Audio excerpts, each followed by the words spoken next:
যুদ্ধ এবং শান্তি দুইটা জিনিস কি এক হয়? অবশ্যই হয় না। কেউ বলে যুদ্ধ করছি শান্তির জন্য, কেউ বলে শান্তি চাই, যুদ্ধ চাই না। অথচ ইতিহাস বলে ভিন্ন কথা।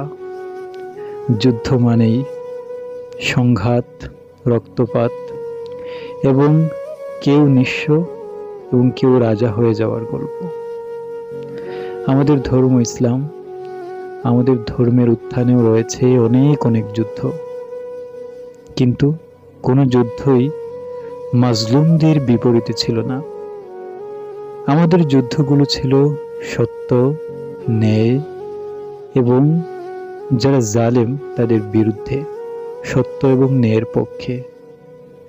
রাসূল সাল্লাল্লাহু আলাইহি ওয়াসাল্লাম এমন কোনো নেতা ছিলেন না যে যুদ্ধের ময়দানে শুধুমাত্র সাহাবীদেরকে কোনো মানুষের সম্পদ আত্মসাৎ করার জন্য পাঠিয়েছেন। সশরীরে রাসূল সাল্লাল্লাহু আলাইহি ওয়াসাল্লাম যুদ্ধে অংশগ্রহণ করেছেন।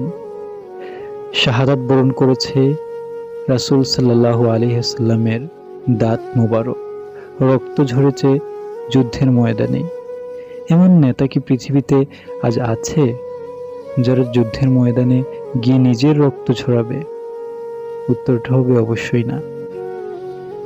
সেই যুদ্ধ থেকে কিভাবে আমরা শান্তি কল্পনা করতে পারি, যেই যুদ্ধে নেতারা থাকে এক জায়গায় এবং সাধারণ সৈন্য, সাধারণ মানুষ যুদ্ধের কারণে ক্ষতিগ্রস্ত হয়?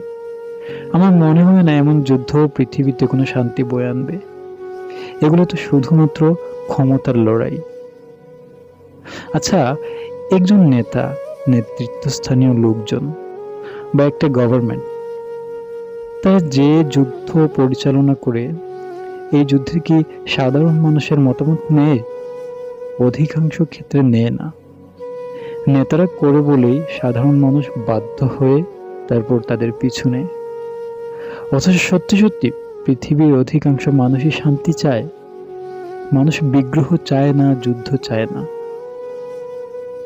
এখন দেখেন আমাদের দেশ বাংলাদেশ, আমাদের দেশের প্রতিরক্ষা, আমাদের দেশের সামরিক বাহিনী, আমাদের দেশের নৌবাহিনী, সব কিছু যদি আপনি মিলিয়ে একটা অঙ্ক কষেন, তাহলে দেখতে পাবেন আমাদের কাছে আসলে কিচ্ছু নাই। আমরা পৃথিবীর অনেক দুর্বল দেশগুলোর সাথে যুদ্ধ মোকাবেলা করতে অপ্রস্তুত। এখন যদি কেউ আমাদের উপর চেপে বসে, আমরা কি করব? আমরা কি চাইবো একটা সংঘাতের দিকে চলে যেতে? অবশ্যই চাইবো না। আমরা শান্তিকামী, পৃথিবীর মানুষ এখনো শান্তিকামী, কিন্তু কেউ কেউ যুদ্ধ বাঁধিয়ে দেয়। এই যুদ্ধ বাঁধানো লোকগুলো সব সময় সত্যের পক্ষে থাকে না।